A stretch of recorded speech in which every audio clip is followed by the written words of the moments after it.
Contundentes las definiciones de Miguel Acevedo, el titular de la UIA recién. Tipo de cambio dijo que estaba atrasado. Bueno, también habló de los costos y se quejó de la imposibilidad de Argentina de ser competitivo frente al mundo. Sí, y también se planteó, reconoció que le habían reprochado el acuerdo que firmó Aceiteros, el sector de que él es parte, bueno, es un hombre de General Dehesa. Los números de la economía son un escenario que el gobierno querría tratar de evitar en medio de la campaña, pero Cristina Kirchner los va a utilizar y les va a golpear allí porque ya lo hemos visto, en lo que ha sido el arranque de la campaña, como la expresidenta habla de desocupación, de déficit, habla del empleo y del consumo. Pero ahí hay como un ruido. Los números del gobierno no cierran con los de los privados. Es como que están divorciados, Marce. Podríamos enfrentarnos a un escenario de contrastes. El contraste de lo que dice el gobierno y lo que dicen los privados. Por ejemplo, consumo, primer trimestre, Kantar, una consultora privada que analiza las ventas en supermercado, dice 2% caídas. ¿Qué dice el gobierno?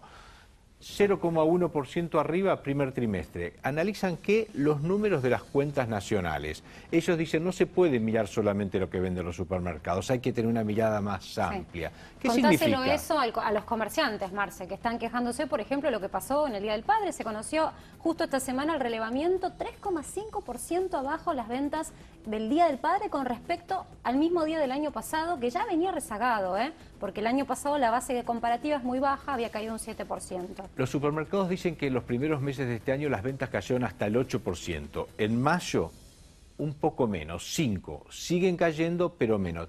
¿De qué hablan? Parece que llega el segundo semestre. Un año tarde. Pero llega, Parece que un año tarde llega el segundo semestre porque lo que están diciendo los supermercados, el segundo semestre de este año podría que las ventas recuperarse un poco. Igual van a cerrar en rojo. Sí, obvio. Y de la mano de las paritarias, Marce, que también hay que ver cómo cierran los distintos sectores. Pero no son los únicos números los del consumo en donde hay diferencias entre la sensación térmica que miden los privados y la sensación térmica del propio gobierno. Veamos, crecimiento. REM es la encuesta que hace el Banco Central entre los principales economistas, estudios y bancos del país y les pide, bueno, ¿qué ves en la economía?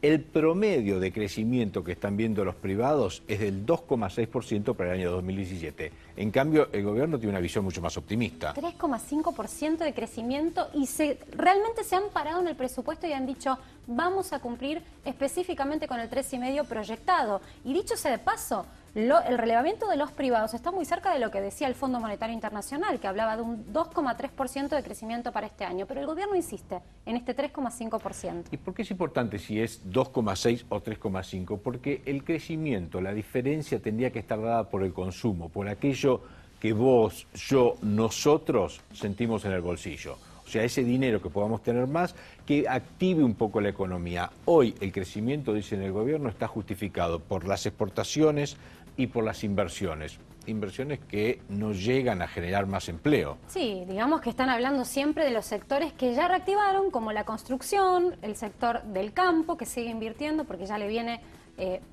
teniendo buen rendimiento, pero eso no se vuelca, por ejemplo, a la industria, y lo decía recién Acevedo, no hay una reactivación y por lo menos no se avisora en los próximos meses. Decía el titular de la UIA que los últimos números que ellos le presentaron al gobierno siguen dando para abajo. Hablamos de consumo, hablamos de crecimiento, hablemos de déficit fiscal. Para los privados, un relevamiento que uno puede hacer entre los principales encuestadores, entre los principales analistas de la economía argentina, dicen entre 4,8 y 7% va a ser el déficit fiscal del año 2017.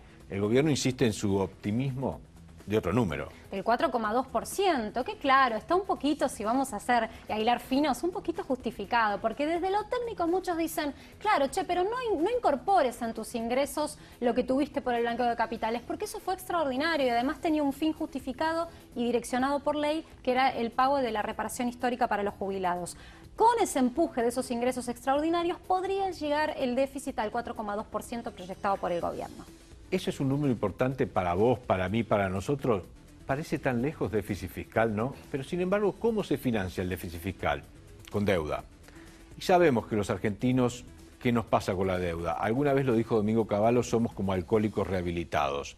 Tomamos un primer vaso y no sabemos por dónde pasa. Hoy hay mucha preocupación en el mercado respecto de los niveles de colocación de deuda y en el mercado financiero empiezan a decir, señores, o miran este número o las tasas van a empezar a subir. Totalmente. Y además que tiene que ver un número con el bolsillo y la expectativa de que bajen los impuestos, porque en la medida que el gobierno no recaude más, gastando como está gastando al mes de abril un 38% de incremento en el gasto público, bueno, ¿de dónde van a sacar los recursos para achicar este déficit? Difícil va a estar esa tarea de la reforma tributaria, Marcelo. Y recién lo planteaba Miguel Acevedo, el titular de la UIA, que cuando se entrevistan con los funcionarios del Gobierno Nacional, les prometen una nueva ley, pero no les pueden prometer una rebaja impositiva, porque como vos le decías recién a Acevedo, si no recaudan, el déficit fiscal sigue alto. Claro. Y entonces es difícil que la reforma impositiva de que se va a discutir el año próximo incluya muchas rebajas.